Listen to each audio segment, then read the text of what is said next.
program. This is just amazing. My name is Ann Mayushak, and I'm the board president for One World Library.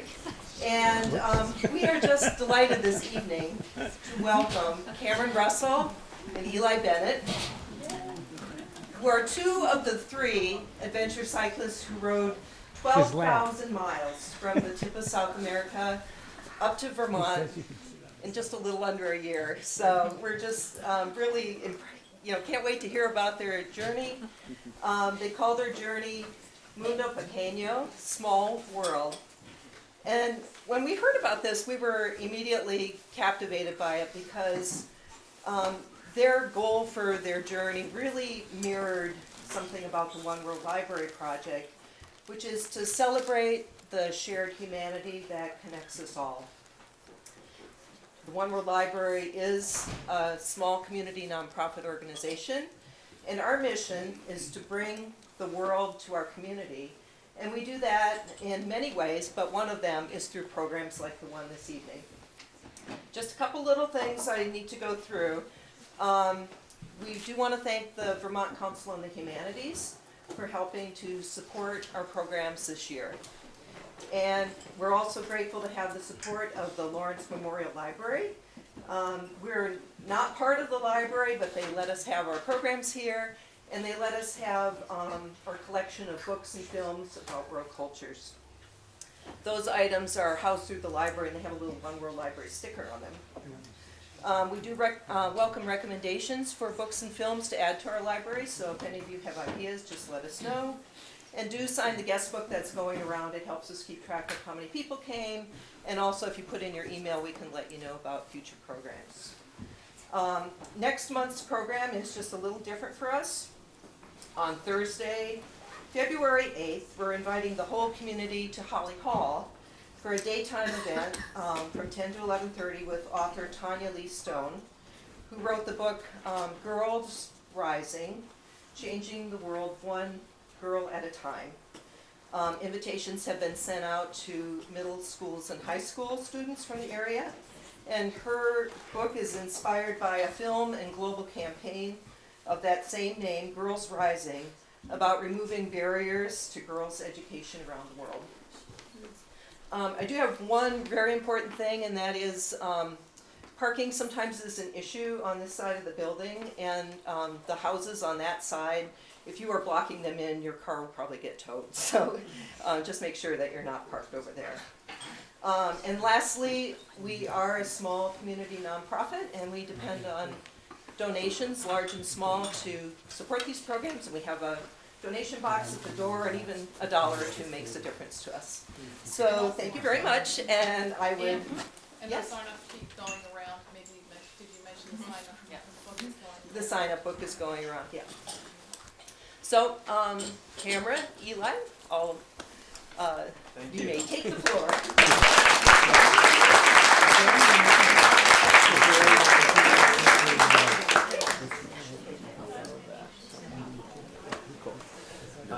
Thank you all for being here. We really appreciate it. Thank you, Ann, for the introduction and for helping us organize this. So I think the way we've found is easiest to do this is to kind of jump into the presentation, photos, video portion of the event, so to speak, first, just because if we try to talk about every photo that we took over the last year, we'd be here until next week.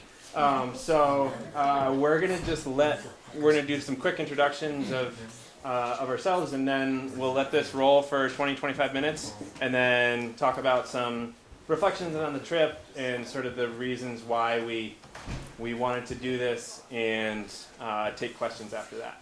So I'll let Eli kick it off. All right, I'm Eli. Thanks for coming. And so a year ago, we flew to Argentina, and with the third guy, Noah, who can't be here because he's down in North Carolina now. That's where he lives. Louder, Lives these please. days. Yeah. I'm Eli. Yeah, we had Mike last time. Sorry. Yeah, sorry. So a year ago, we flew to Argentina, and then flew again to Terra del Fuego, and started riding up north on Route 3 in Terra del Fuego, down all the way. Went up through Argentina, Chile, Bolivia, Peru, Ecuador, Colombia. Took a boat to Panama, continued through Central America, Mexico, went into Texas, and then came up the Blue Ridge Parkway.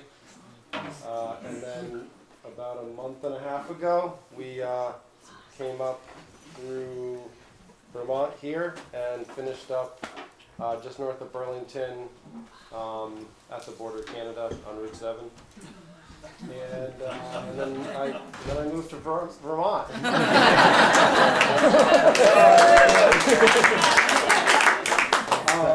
Before we go too far, Yeah. who are you? What's your intro? Yeah, so my intro, I'm from Massachusetts, New York area, and I biked across the U.S. in 2010, a year or two after Cameron did it. We both did separate trips by ourselves. That's what kind of got us talking about this trip. And then Noah's a good friend of mine and also knows Cameron, and he also wanted to go on this adventure and shared our beliefs and thoughts about travel and what we could do in addition to just the adventure part, which was more of a personal goal and activity for us to do, basically. Something to prove ourselves that we could do this. We didn't want it just to be that, so we decided, well, let's take the opportunity and collect evidence of our experiences and the great generosity and people that we meet along the way. And then, this was the goal, is to come to libraries like this and talk about how, it was really awesome trip, and we met all these great people, and, it's the world is out there, and any of us can go and explore it. And most people are just like we are here in their town, throughout the world, and they just want the best for themselves. So that's what we do. Yeah. So I'm Cameron Russell. I grew up in Middlebury, Vermont. Went to Mary Hogan, MUHS, UVM. I left Vermont for a while, and I met Eli when I was teaching at a small independent school in the Berkshires, and rode cross country by myself in 2008. So then Eli a couple years later, and that's sort of how it all started. And we each had stories of people, hosting us in their homes or, buying us a meal, without any asks. Just we'd go to pay for dinner, and they'd say, "Oh, so and so already took care of you," And so all these random acts of kindness that really sort of broke down the perceptions that we both had about, people in the South or the West or, are different than we are, and really it felt like to us people are people, and part of it may be that we had that vulnerability of being on bikes, but that's sort of what got us thinking about the small world idea, and not really wanting to shape it too much, just to try to be aware of when we experience those acts of kindness and generosity, if we could record it or ask folks, why'd you choose to do that for us? So I think maybe that's the two-part goal was to do the trip and do it in a year and record stories of people we met along the way. So we'll go ahead and show the slideshow/video. This was, we've both been unemployed for almost a year, so this is not, your like director's cut serious film. If anybody out there wants to help us produce that film, we're open.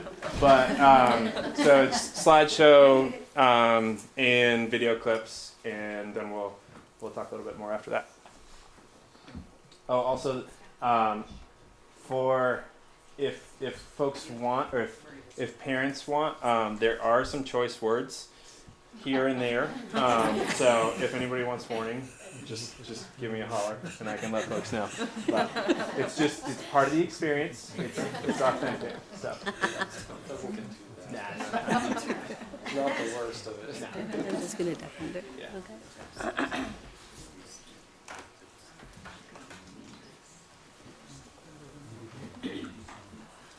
I just want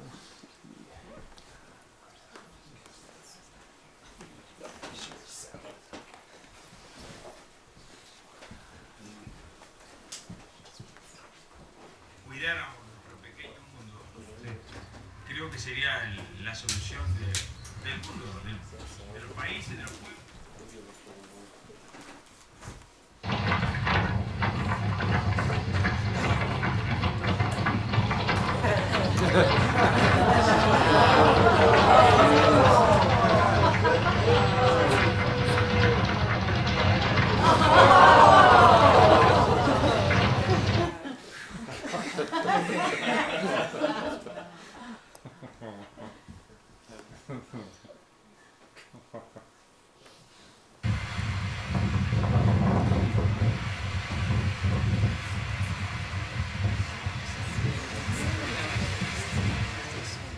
¿Todo bien?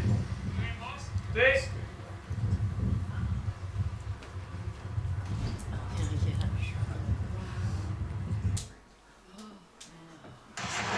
It's real windy out. I'm having to hold my tent up. Yep. I don't know if you can hear what it's like out there.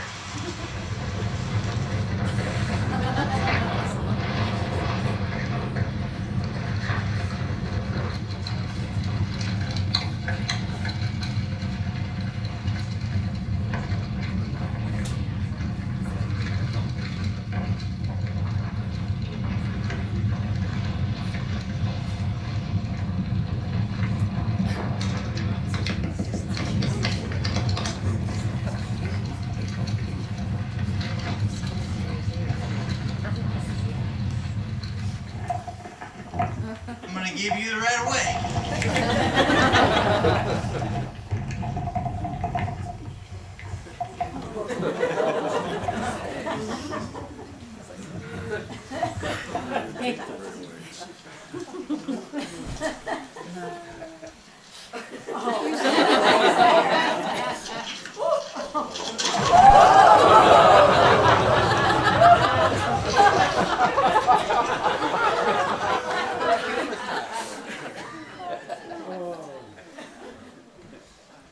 That was Noah. That's why he's not here.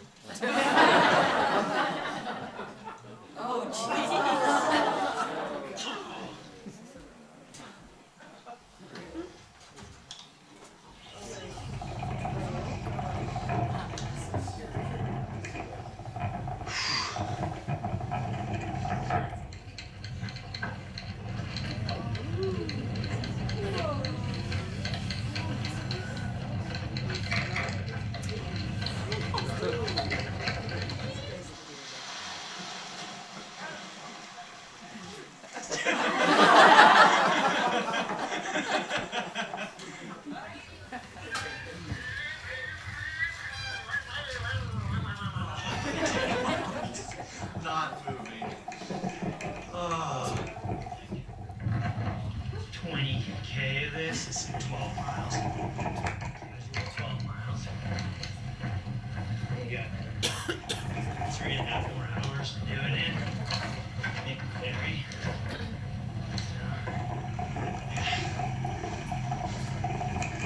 It's going great.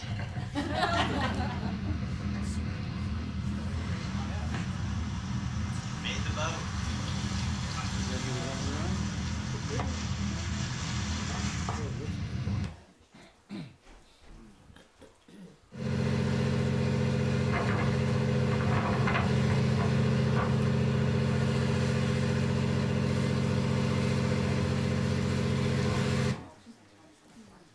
Yeah, someone's blocking our driveway. Someone's blocking the driveway next door, you need to move your car. Scion, black little toaster car. Hey, Eli, what's going on here? Eli's having a little ranger. He was like, I can't fucking ride 70K to the nearest town. I'm gonna try to burn down the cabin that I'm staying. God damn it. I can't breathe, dude. Yeah, well, it's not smoking anymore.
Eli, what are we doing? You're on candid camera, by the way. The longest climb on the trip. Jungle. It's dark. It is dark. Trying to climb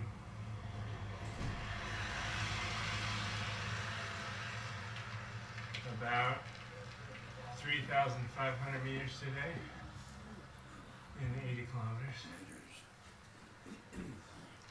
And this is how it ends.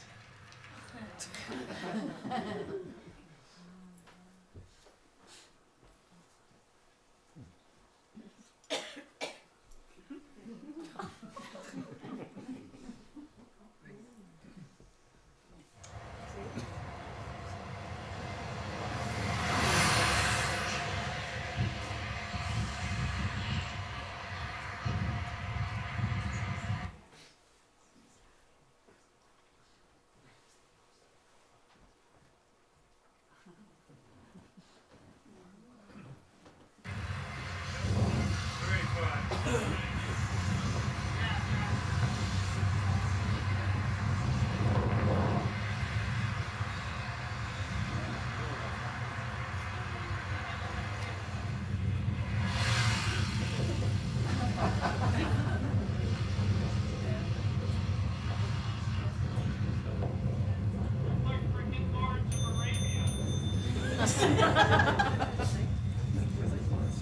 The dads do Colombia.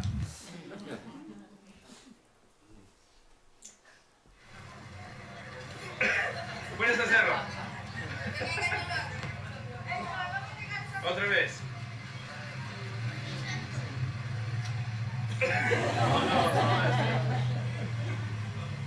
¡Ah! Buen trabajo.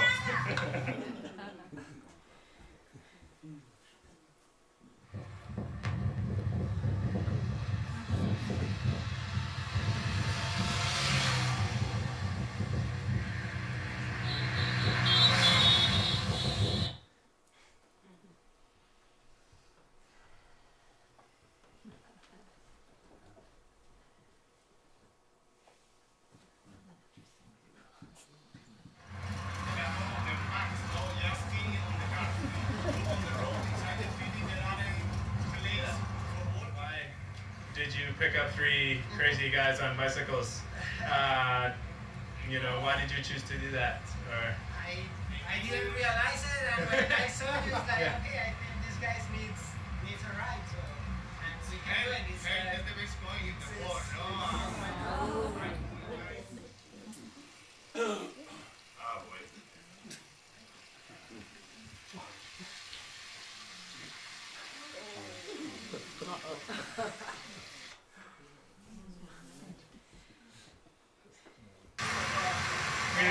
You're gonna go?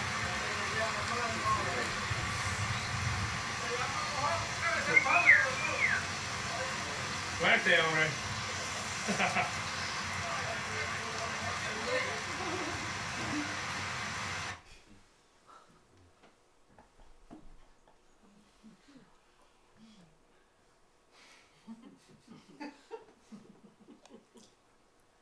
which is based on the fact that everything's connected, that the well-being of one is only reflected in, my well-being is only reflected in the well-being of the other. So that if something is off, if the earth is ailing, or if there's a marginalized people who aren't doing well, then my well-being is at risk. And so we're all in it together.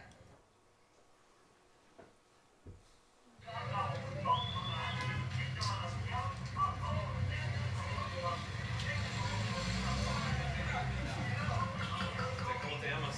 Medardo Lindo. ¿Yes? Medardo Lindo. Lindo, mucho gusto. Soy Cameron. Sí. Y hace algunos minutos estabas dando jugo de naranja, sí, para nuestro viaje y queríamos preguntar por qué en la universidad a nosotros cuando La mayoría de nosotros los hondureños sí. Que creemos bastante en nuestro Padre Celestial, que es Jesucristo. Sí. Entonces, todos somos humanos y merecemos ayudarnos mutuamente. Sí. También en vez de queremos saber de la cultura de ustedes y Sí. por eso nos entretenemos un poco también, Sí. ¿verdad? Pero sí, por eso, porque ustedes vienen cansados de su viaje más largo, Sí. ser humanos como nosotros, somos hermanos. ¿Sí? Perfecto, sí, entiendo. Solo, sí, simple. Sí. Muchas gracias, hombre.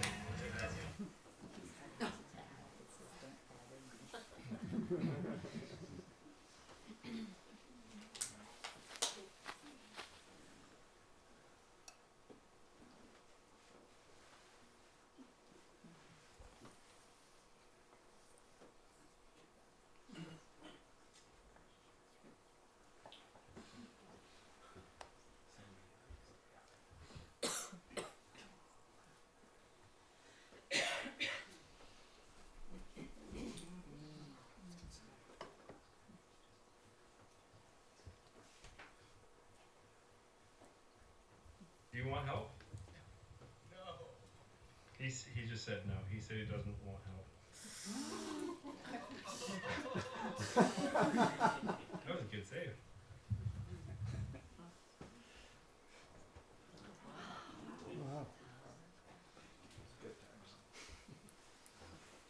Supremes, they don't have like any puncture protection. You can advertise that they're like kind of This is a fucking like half gold piece of glass. This is bullshit.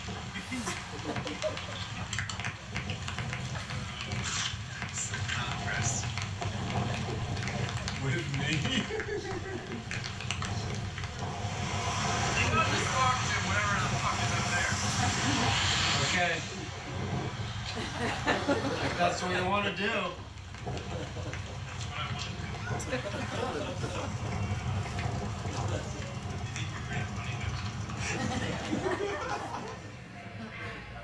What you guys are doing is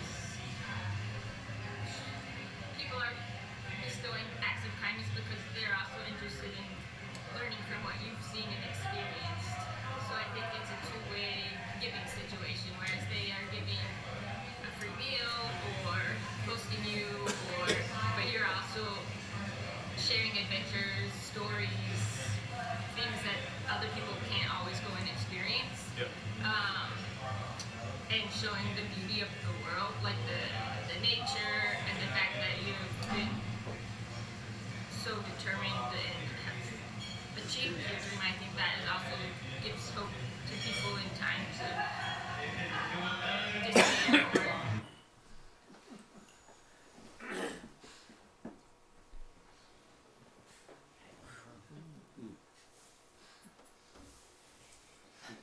We're back with Pat here, and he's going to tell us a quick story about biking when he was younger. Vacation. I was on vacation when I was 17 years old. And I took my bicycle with me, went from Grand Rapids, Minnesota to Detroit Lake. I think we got it. It's about 127 miles. Okay. I stopped overnight. It didn't get dark till about 10, so I stopped, set up a pump tank, took a nap. State trooper woke me up in the morning, asked me what I was doing. I was like, riding from Grand Rapids to Detroit Lakes. He said, well, it's a long ride. I said, no, that's why I'm sleeping. Down the road, I met him down the street, he bought me breakfast, and I continued on my journey. That's great. It was awesome. Little acts of kindness. Yeah. Little acts of That was kindness. good. That was good. Nice people. I mean, people in Minnesota, they're friendlier and all. Yeah. Yeah. We've had acts of kindness the whole way. I bet you so. guys.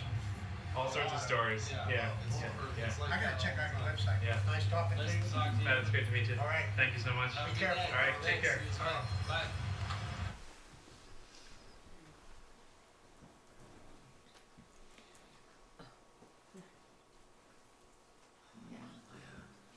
We were pumping up tires at the side of the road and ran into Barry here and found out that he's from Montpelier, Middlesex area in Vermont. So that in itself felt like a small world connection, but we were hoping we could maybe just ask Barry, you know, about his travels, you know, back in the 80s and now, and, you know, experiences of that small world idea or whatever he wants to share. So.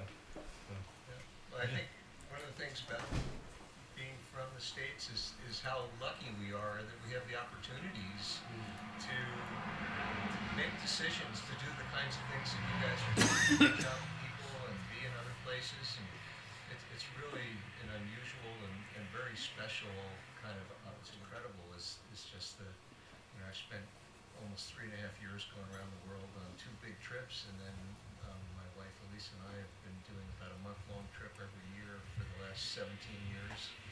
And South America and Europe, all over the United States, and the opportunities and the people you meet are just wonderful. Yeah. And it's so much fun to meet you guys because I read about you about a month ago on sports. So good on you. You're doing super. Awesome.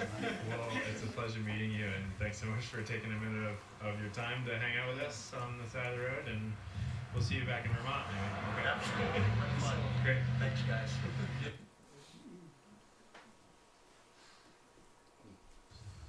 What I found is, I mean, it's interesting. You go away on your own to an extent on your own, and you find that when you immerse yourself in a situation where you're just doing what you're doing, a network of people instantly springs up around you.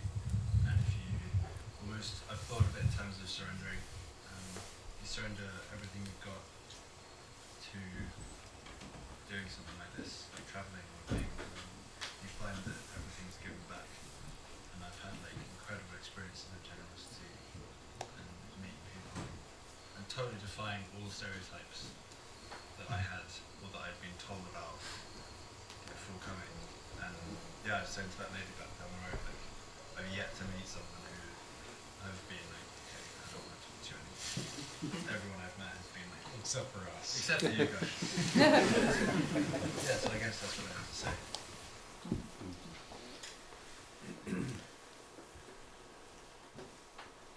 And for about the past few years, I ride a lot in Connecticut and other places, and whenever I come across people touring, I figure I'd give back to some people who helped me out like 30 years ago. Yeah. And just give you $20 for a meal. Yeah. So, I want you to do it.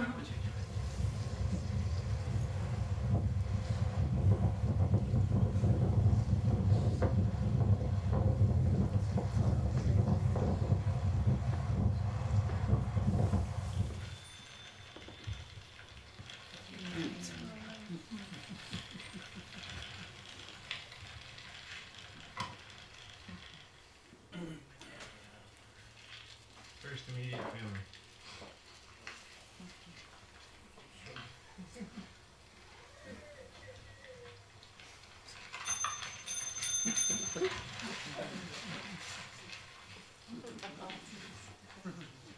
Holy shit, dude. We're fucking here.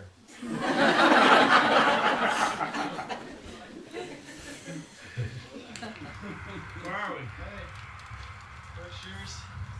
Who's that? 41, it's my dad. Hey Jim. How's it going? Going well. Good. Welcome back. Thanks.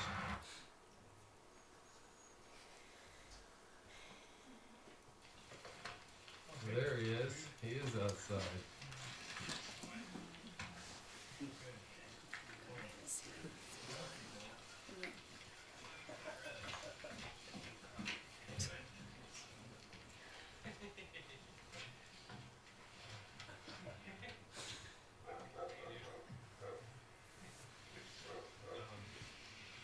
Hey, dude.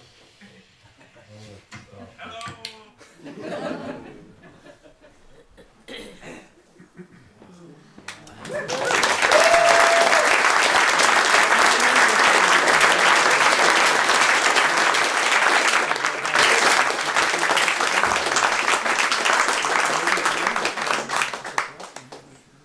Thank you all.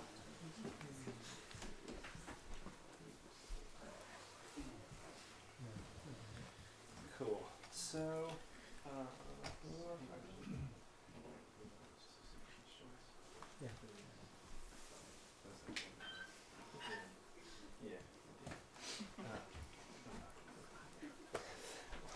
all right, thank you all for humoring us and sitting through that. It's a little funny. I was like standing over there, and I haven't seen this in coming up on a couple months, month and a half or so, and it's a little surreal to look back on it again. But I think so.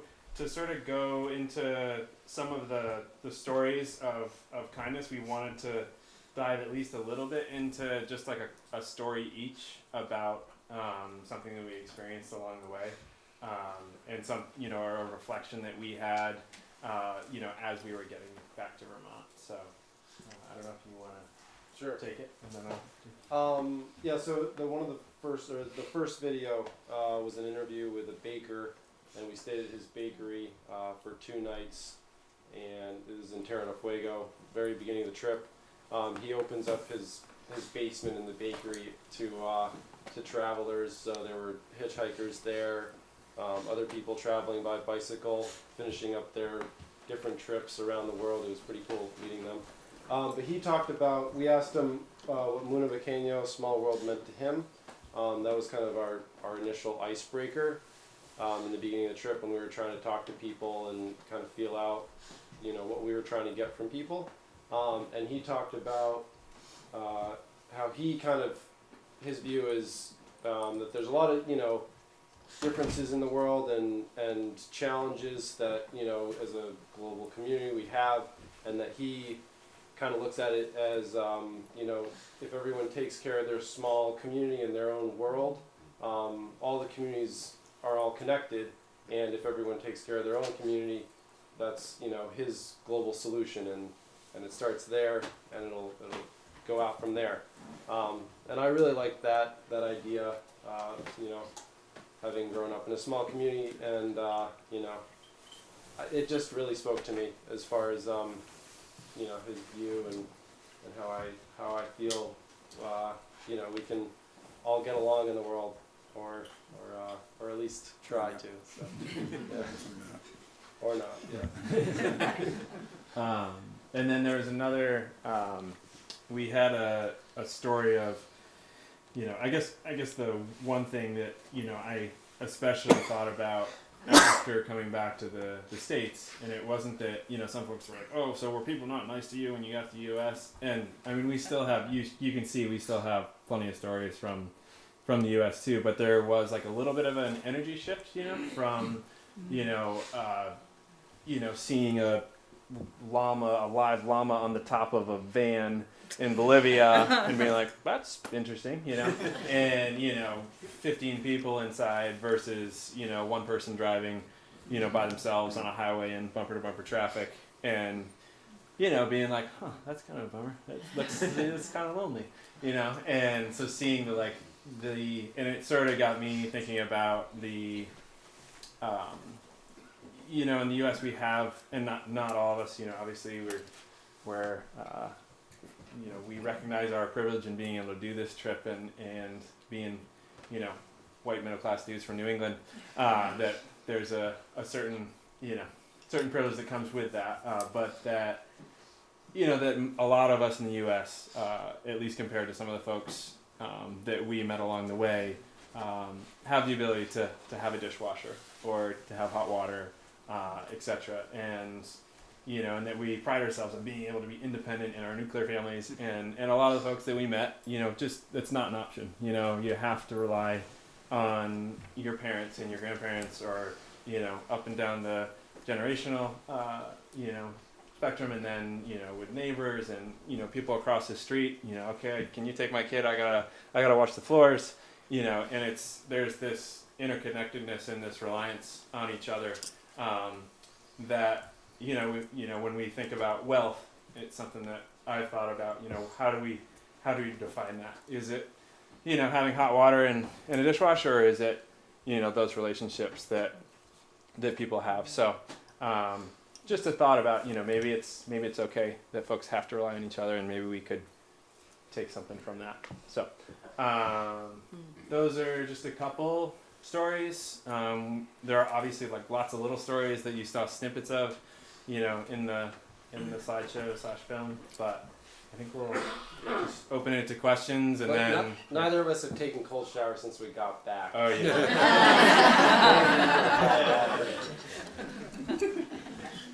So yeah, anybody have a question? Yeah. What type of camera did you use? Actually, a lot of those clips were from a Google Pixel phone, and then a GoPro, and then both Eli and I had mirrorless cameras. So we both had Sony mirrorless cameras, nice cameras for stills, but then the phone actually takes really good stabilized video now, and I was able to, every time we had internet, sync everything really easily. There's also a phone plan that we use called Project Fi that's basically like an international phone plan. Didn't have to switch SIM cards ever. Free texting back to home. So that's the Simple. technology. We definitely thought about how like doing this trip even just 5 years ago would be entirely different. So And simple seemed to work best. Like yeah. his phone was always on him. Yep. Versus like some camera thing. Yeah. It's a lot easier to still be like, oh, this is a cool moment. Let's capture this stuff. Right. And then you end up with hundreds and hundreds of hours of video. There's a question over there. Yeah. Yeah, go ahead. What was your favorite part that wasn't on the video? Good question. Favorite part that wasn't. It's a really hard question. Let me ask you. Yeah. International what? 5? Your phone? It's Project Project Fi. Fi is what it's called. It's a Google Google, Fi. basically what Google, being Google, like basically contracts with all the local cell phone companies. So they don't own their own towers, but they just have contracts everywhere, and then they figure it out. So that, yeah. So, but we got to get back to your question. Yeah, so favorite part not on here. I would say that there are lots of times when we were so excited bombing down hills and mountains that we didn't catch videos of, and then we would get to the bottom after like riding downhill for half an hour and be like, man, we probably should have recorded some of that. So there, we saw like one little clip, but for the most part, we missed some of those because we were just having too much fun. And in Colombia, kids not much older than you guys, they're on their little BMX bikes, and for fun, they'll go and grab onto an 18-wheeler and ride it up to the top of the mountain, like a big mountain, like makes App Gap look like twice the size of App Gap. Yeah, 3 or Go 4. all the way up, and then they'll bomb down. It's a on rope their, tow. like BMX bikes, and we were going down a couple mountains. We couldn't keep up with them. And we couldn't keep up. They were like passing cars. Don't do that, kid. It wasn't a recommendation. I want to know how much your bikes weigh. Yeah. They changed weights, but at the beginning they were probably actually in Bolivia they were the heaviest. We had at one point we had to carry like how many liters? Like 10 liters of water each per person, and then 10 days worth of food. So there were like water stops in places, but not places to restock food. So we were probably well over 100 pounds total. The bike with like the racks, not the bags, was like about 40 pounds. Somewhere between 30 and 40. And then just like regular camping gear setup of like, We all had and then other tents. stuff, We each too. had our own tent. We all had stoves to start. We all carried like 6-liter, they're called dromedary. Mountain Safety Research makes these heavy duty water bladders so we could just fill up like 6 liters of water in the morning. And in Central America, it was really key to have something that could carry a lot of water because you just would go through it really fast. Got another question? Yeah, are you guys going to do autographs at the end?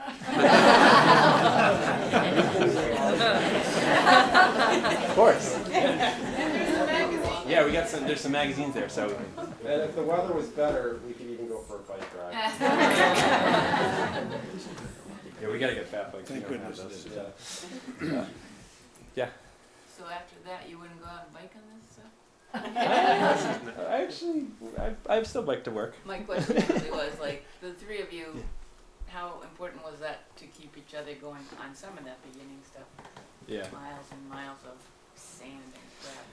Yeah, I mean, it was not all. I wouldn't have done this by myself. Yeah. We biked across the U.S. by ourselves, and after that was only 2 months, and everyone speaks English, and it's pretty easy. Not easy, but it's like relaxing biking in the U.S. for the most part. I would have never done this by myself. It's way too crazy. There are people who do it though. But there's definitely the relationship piece of it. There definitely were serious blowouts. I mean, there were times that we like intentionally took breaks from each other, and we said, okay, we're gonna meet, you know, in this city at a hostel a week from now. See you later. And we'd like run into people and they'd be like, wow, you were that proactive. That's so, you know, that's so progressive in your so we did like, we tried to be thoughtful about like, yep, I think I need a break and to do my own thing. Or, you know, but there are times when somebody got a really bad sleep and we would, you know, break the wind the whole day, or we would do those types of things for each other. So, yeah, and then you add like the physical element, being exhausted at the end of the day, and it's definitely like a test of keeping your emotional stuff together when you're tired and hangry, and yeah. Or not keeping your emotions.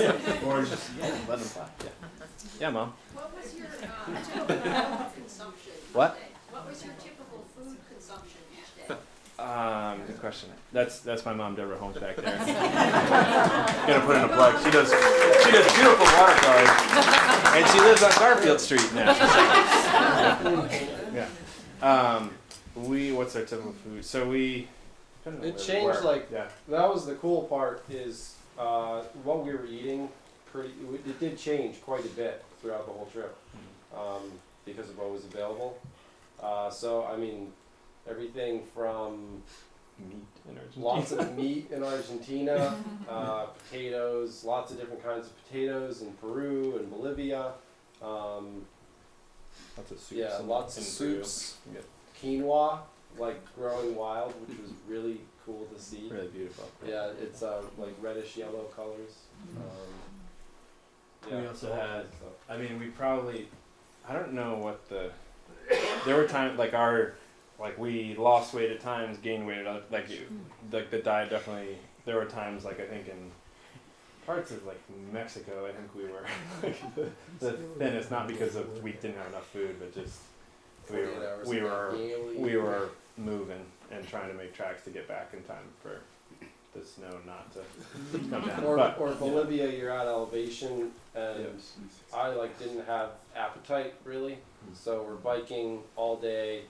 And I was eating like gummy bears and or gummy candy, and I just couldn't really. I didn't want real heavy food. Yeah. But we're at 16,000 feet or so, and that was a little. So I think we all lost weight. But I think that we probably on an average day, throughout the whole trip, calorie wise, we'd probably take in between 5,000 and 8,000. calories a day. And we still do now, so. We had to do the presentations before we. What do you guys think? What was harder, maintaining the mental fitness or the physical fitness? What was a harder challenge? I think that would be different it'd be different for different people. Yeah. I don't know. I'd say it's mostly mental. It's mostly mental, yeah. No, I mean physically, you don't need to be some super athlete to do any of this, really. Well, I don't know. It's not. I don't like to. Yeah. You just have to be young. Young. Yeah. Well, we met excuse me, of retired couples 60, in 70, Central America. Me yeah. and Noah ran into. They were from Texas, and they were doing this big trip. So. I mean, they were going a little slower pace, but that's probably a good thing. Too fast yeah, most people we met were like, "You're doing this in a year? What's your problem?" So, I think how many miles did you shoot for a day? It really depended. In the South, it was way lower than. Once we got to the States, we would do, I don't know what the max was, but over 100 miles a day in places in the U.S. But then, if we had hit 30 or 40 miles in dirt roads and stuff, that was as much as you could do in Patagonia, that kind of terrain. I think that was a 90-kilometer day, and that was a really long day. So 40 miles or 40 to 50 miles. Yeah, and we had to get used to that because we had biked across the U.S. and we were like, oh, great. We're like, we can't That's all go fast paved enough. and oh, we'll be able to do like 60 miles, no problem, every day. And it's like, no, you can't. Yeah. Looking back on the trip, is there anything that you wish you had done differently?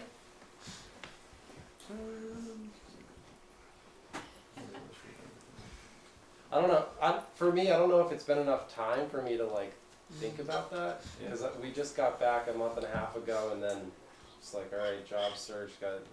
I'm not like living in my tent anymore and eating other people's food and stuff. I think like I don't know if it's like I don't know if there's not a lot of utility in like trying, regretting having the opportunity to do, something like this. I mean, we're super lucky to have been able to do it, but I think there are times throughout the trip when it was a constant like battle or mediating between going fast enough to get the trip done in a year and then, giving ourselves time, days off in places, or like, I think there were moments where we're like, man, we really should have videoed a conversation with that person. And we got to be more on top of that. But then, like, you're exhausted and you forget to do it. So there's, like, that sort of reflection that happened throughout the trip. But, yeah. Yeah, Mark? In terms of your trip and feeling rushed, did you take time to do some hikes along the way, or were you feeling that pressure of getting on the bike and making the miles that next day? I mean, there's definitely a lot of pressure. I mean, I think we biked for how many hours? Total? 11,000. No, 1,100. Not 11,000. 1,100 hours. Yeah, something like that. And so if we took if you do the math, including days off, it's like between 3 and 4 hours a day. And we did it in like 10 months. So yeah, so it was to be able to get back, and it was like partially it was just an economic reality. Like we couldn't take 2 years. That's something that we could have to do it. sort of changed. Like we met some people who were going quite a bit slower and set it up so that they could like stay somewhere and work. Yeah. And that's kind of the best way to do it. But the three of us had already planned like, okay, a year. So to bring in like, oh, let's stay here for a month. It just that was. I mean, way too much. We stayed in Cusco for 2 weeks. And that was the longest. But that would be something I would change. And I think we both kind of thought about that going across country. We both kind of raced cross country. We both it's raced bikes. Sort of the way we are.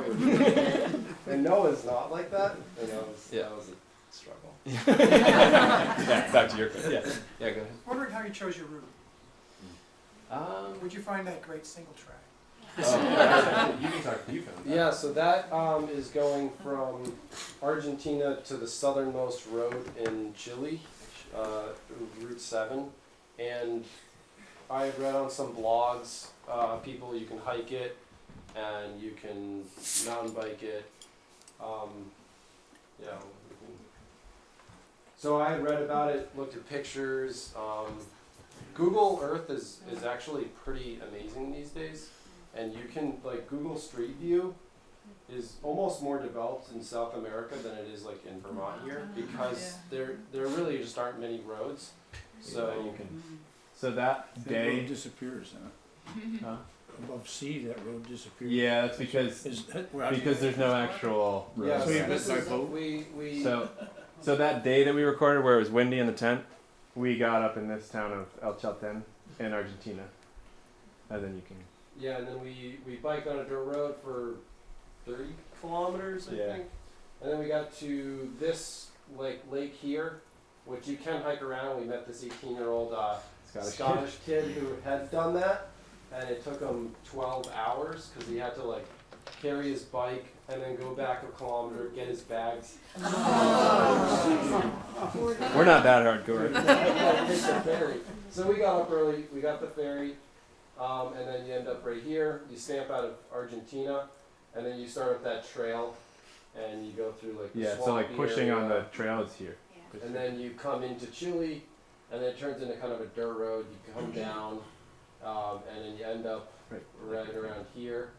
You get stamped into Chile, and then there's a ferry, which because this is really windy.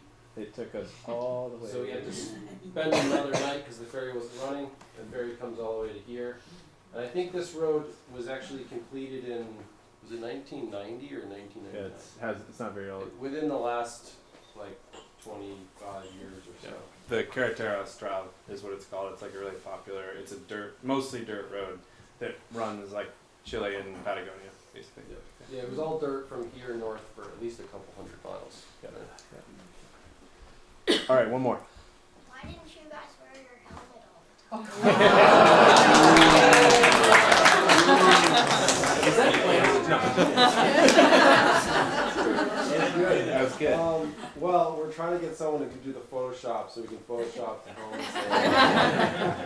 We didn't have a helmet sponsor, so no.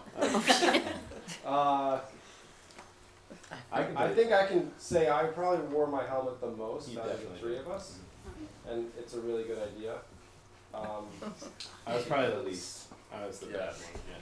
But I also, was afraid of getting really badly sunburned, and he got really badly sunburned on his nose, and like a lot. Yeah, many times. And so it was like a battle of, so I eventually got a helmet with a visor, but initially it was like when you're out, especially in like the high desert places, it was better, I thought, for, we're not going very fast, and I felt like I was better off just saving my nose. So, yeah. But you should always wear your helmet. Yes. Yeah, always wear a helmet. We always wear our helmets now. You obviously had some of the many positive experiences, interactions that you were looking for. Yeah. Can you talk about any that were either frightening or dispiriting? Uh-huh.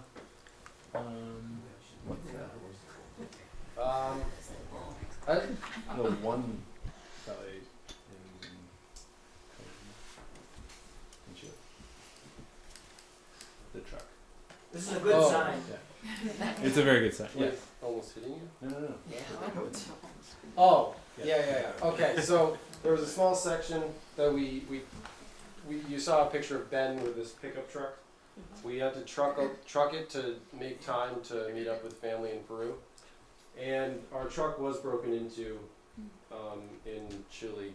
Yeah. And So we didn't really have anything in the truck. It was just our friend. But his bags were stolen and stuff. That was the only time anything was taken. right here it's a very poor city in basically the desert of Chile. The whole northern section of Chile here is all it's like one of the driest like non-polar deserts in the world, or the driest non-polar desert in the world. And it was like we left the truck in a people probably saw us 3 guys who don't look like they're from here and probably have valuables, and they were in sight in the truck, and we just didn't think about it, and so they stole a backpack. But like the scariest time for me, 8 o'clock, guys. Was we were in Mexico for some of those earthquakes that they had 4 months ago. That was the scariest time for me. I was like in the second floor of a building at 11:30 at night, and the thing just started going, and I wasn't sure if the building was going to stand. That was the scariest time for me. Yeah. And I don't ever want to move anywhere where earthquakes happen a lot. That's why you're in Vermont. Yeah, that's why I'm here. But I mean, I think by bike, it's kind of a weird way to travel as far as danger. Like, we definitely went through places where I think if you were traveling by bus as a foreign traveler, it would be a little more dangerous than by bike. And also by car, like driving into parts of Mexico in a big Rented, fancy truck from the U.S. with Texas plates or something, or you're gonna. But we didn't really. We stood out, but it was this weird kind of flying under the radar. We're not using public transportation, so we were definitely, we were in places that were definitely kind of sketchy. in the U.S., in all of the countries, you know, different areas and cities and stuff. But the bike is definitely kind of it's an interesting way of traveling through those places. And I mean, we are lucky that nothing bad happened, because I'm not going to say like the world is a pretty place with no sketchy or scary places. Yeah, I mean it is, but yeah. So I'd say by and large, like the pervasive, like that was unique. If we felt like, like sketched out or like, okay, we need to be really paying attention here, like that was unique. That wasn't at all in the norm. Yeah, and it was like where you'd expect to be in those kind of situations.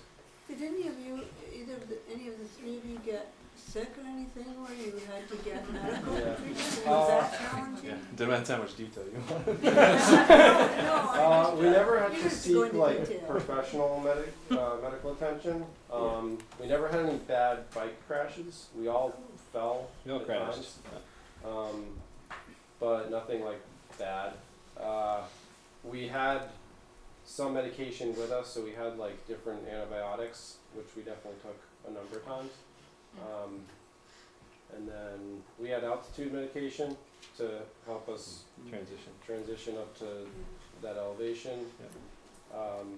But those are the big things that probably would have caused that, is like food related issues, which we had antibiotics for, altitude related issues, which we had the medication for.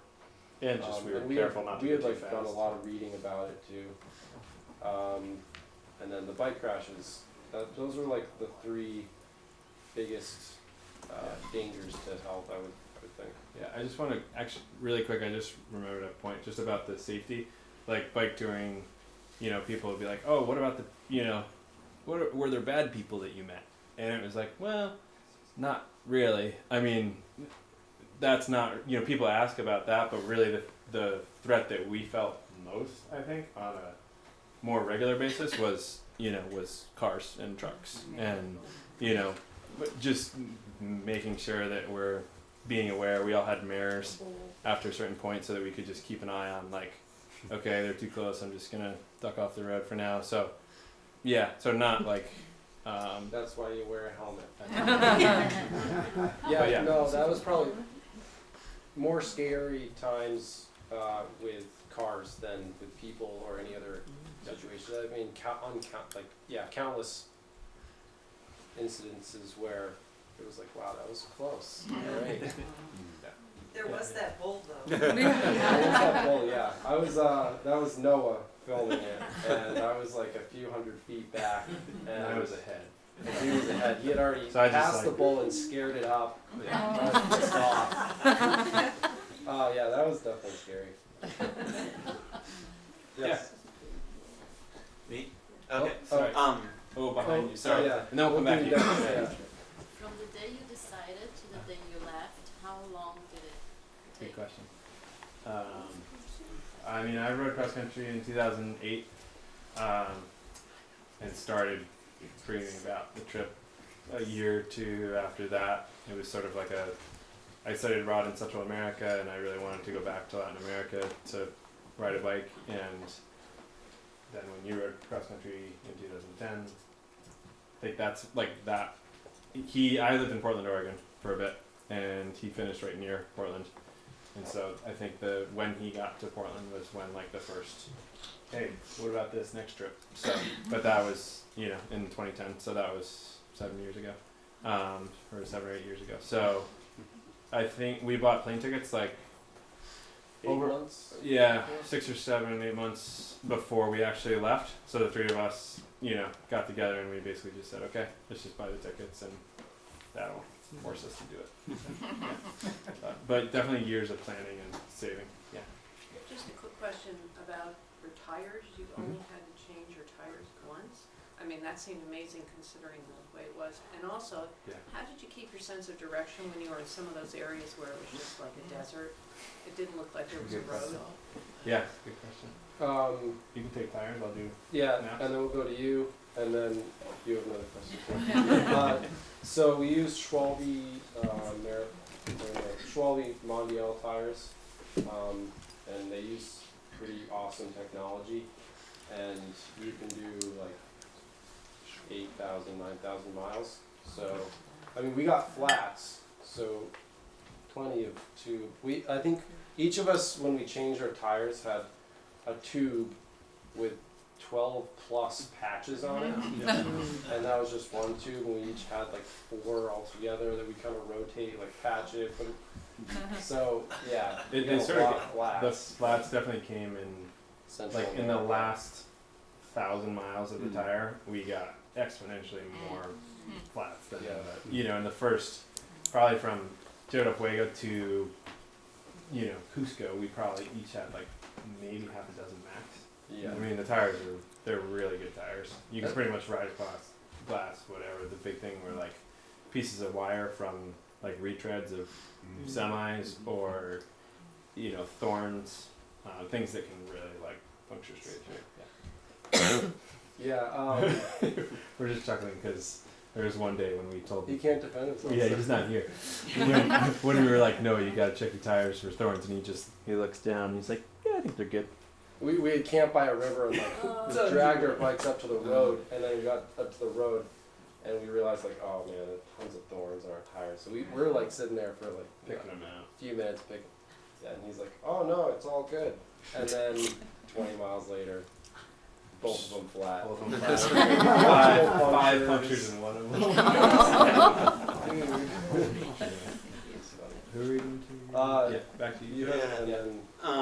So you went through a lot of countries where the locals have to move not out of choice but out of like economic necessity. Yeah. So my question for you guys is, what is it, or what was it like to go through these countries and to answer the question, like, what are you doing here? Because you're traveling for the sake of traveling. Yeah, that's a good question. I feel like in some of the places where I would say that, like in Bolivia, for example, some of the poorest places, I'm pretty sure Bolivia is the poorest country in South America, and I think people were like both more surprised to see us and more timid. You know, they just weren't as likely to engage with us, not because they had anything, you know, no malintent, just that they were like, okay, you're doing your thing, you know. But I don't really question, like, why are you doing that? It wasn't like a, you know, what the heck are you doing? It was more like, wow, like, tell me where you're going and what you've seen, and like, can I give you a block of cheese that I just made from my farm? And, you know, it was mostly enthusiasm. The unfortunate thing is, like you're saying, that, I mean, a good friend of ours, Andreas, that we met and rode with from our second day all the way until that overland crossing, actually, for like 3 weeks. And he's Argentinian, and we'd love to like have him visit Vermont, but he can't like come visit unless he goes through this like long process. Whereas we can just like hop on a plane with our passports, don't need to tell anybody we're showing up, and we're good. Yeah, Chile. And like a lot of people we met, it would be great to have people visit, but unfortunately we can't fly them up here. So that is something that like is on your mind, and it's like, yep, we're like doing this, and you can't do it in the same way, which is tough. And and it's not a I mean, not for us. It's just it's no, like, it's not tough for us. Like it's like it makes you realize like I mean, we can go down and excuse to go down again. Yeah. Oh yeah. Exactly. We'll go back. Thank you for sharing your stories. Yeah. Thanks. Man. You had one more question, right? So You do get you guys surprised. have to take everything out of your refrigerators before you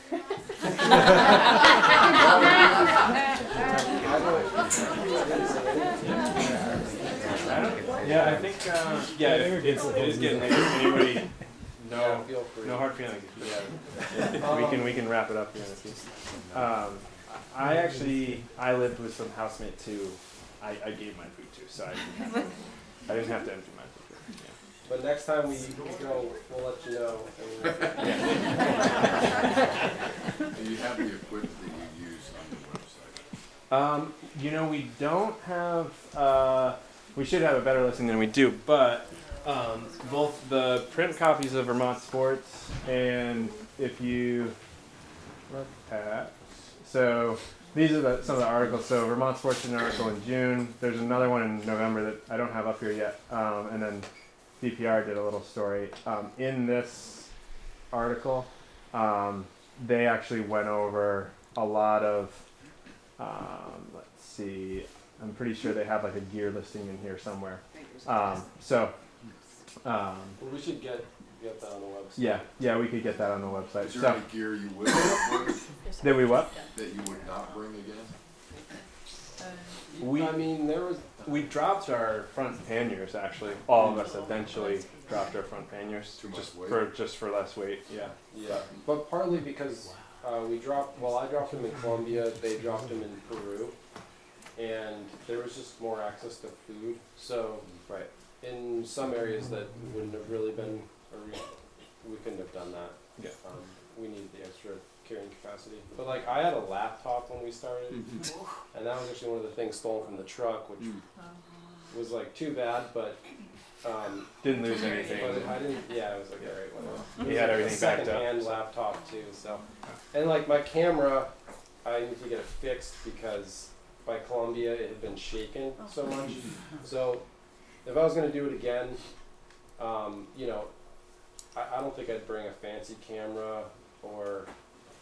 I mean, I have a shirt that I like had and didn't really wear. Like, you realize like you really don't need much. Yeah. So it's like you need layers for warmth, but like one set you're good if you keep it dry, and then beyond that, I mean, we did like every time at night if we had access to water or shower, we were hand washing clothes every single day. I mean, it was just like, and then wringing them out and then putting them in a towel and then wringing them out again and stepping on them and hanging them up and then dry enough that we can just put them on and wear them the next day. So it was or just it's cold enough and dry enough where you don't sweat and enough to like really warrant washing it. Yeah. So. Merino t-shirts, like merino wool. It's good for warmth and doesn't smell. So you can wear them a couple days in a row. Yeah. Why did you decide to spend your 2 weeks in Cusco of all the places you went through? Well, actually, I came home. I have 3 younger brothers and family that I wanted to see back here, and a nephew that I couldn't go without hanging out with for a whole year. So I actually didn't get to go to Machu Picchu, but my mom and sister came down and met me and Noah, and they were there for a week, and we hiked Machu Picchu and checked out some other stuff. Yeah. So that's sort of why a we were there for combination of reasons. Yeah. It was a great place to stay for 2 weeks too. It's beautiful. Yeah, Cusco was great. Yeah. 2 questions, please. Yeah. What's the first place you would go back to, and what was your favorite food? First place to go back to. Well, I know that would be. Yeah. I might have met somebody in Colombia that I might be visiting again. Guilty. And for me, I know my food too. It's tacos in Mexico. Just awesome. I would say like the Patagonia or Bolivia. I don't know, it kind of depends what you're looking for or what I would be looking for. So some crazy adventure, definitely Patagonia or Bolivia. The lagoon route, which is where we have the 10 days worth of food, that's pretty cool. But I've been there once, so I don't know if I need to go back. We talked about we had to bus a small section in Peru, and there's tons of mountains, but really good road surface in Peru that you can, it's like the Pyrenees of South America, where you can, crazy, winding climbs and descents, and we've talked about like. We should come back here and do like a 2-week section someday. So that's one place. Oh, yeah. You speak any Spanish? Mm-hmm. Yes. Yeah. I do speak. I have to if I'm going to go back to no. Yeah. I don't know if I missed this, but have you already planned another trip? Not yet. Yeah, it's. I think someday. I don't think anything, at least for me, as long as a year, but other trips in the future for sure. Yeah, we're here for a little while. Yeah. I think. Partly out of necessity too. Yeah. You said you backed up all your digital files. How did you do that? Did you carry it with you, or did you It was mostly like the cloud, and then I also had a USB, like a big, I don't know, 64 gigabyte just stick that I could attach to my phone so that I could duplicate it from my phone and have it in two places with me. And then also when we had internet, we were able to back it up really well. So, but I feel like we're also getting towards the, towards the place in a presentation where folks might want to get out of here. But maybe we could take like one or two more questions and then wrap it up. And if folks want to hang out, we can always ask or answer questions one-on-one too. Or we can break and people can just ask. Yeah. One. Yeah. Would you have a solar charger for your phone? Oh, that's a good question, actually. Yeah. You want to take? Our front hub on our bike is a generator. So yeah. Charge your phone? Yeah, it powers the whole motor system for the whole bike. Generator the front wheel and it goes. Do a trickle charge into a battery that we can charge off. Yeah. Basically, like it would go into like a USB, port, so you could plug in a USB cord. And the phones these days, they need a fast enough current that you couldn't charge directly from the hub to the phone, but you could charge basically into, like, they call it like a catch battery. So charge into the battery and then battery to the phone. So, but enough to, like, if the phone wasn't using, data and GPS and music, and, if you put it in your like airplane mode and, You didn't stream while you were there? you can, we did a couple like Instagram lives. We were like, okay, we'll try this out. We'll try that, but no, not really. Yeah. How about one more? Anybody? Yeah. How much ahead of time did you figure out where you were staying at night? Did you just figure it out on the spot? It changed depending on what we were doing, where we were. We'd like tentatively a week or two ahead, but yeah, every day would change. So. But yeah, I mean, a lot of the times we'd leave in the morning and we wouldn't necessarily know where we were going to stay. Yeah. So, especially the more rural areas where we were camping, we'd just find a place. Yeah. And we would rotate, like food-wise in rural areas, we would pack. We learned that the easiest way to pack food for the three of us was basically to each be carrying a dinner, and then we would all be responsible for our own breakfast and lunch so that we could wake up, get ready, and go sort of at our pace, and then stop and eat our, avocado, cheese, and salami sandwich or whatever at the side of the road, and then, keep going, and then we would group up and do like, a rice-based, group dish or pasta and, veggies and meat and stuff, and then, but usually we had enough that we could, we could go ahead and like if it was camping, we could flag a spot if we were like, we had said, okay, let's stop sometime in the next 10 miles, and if you do stop, let the other people know, kind of thing. So. Got one more right here. Okay, yeah, one more. I was just curious what the most bike-friendly place you rode through. What was that city with all those lanes closed off, and I was just curious about. What was the question? Columbia. Most most bike-friendly place, and just like as far as outside, well, even the U.S. included, probably. Colombia has an awesome cycling culture. They have a couple riders in the Tour de France, and they just loved seeing cyclists. With a couple pictures of people, like groups that we rode with, were in Colombia.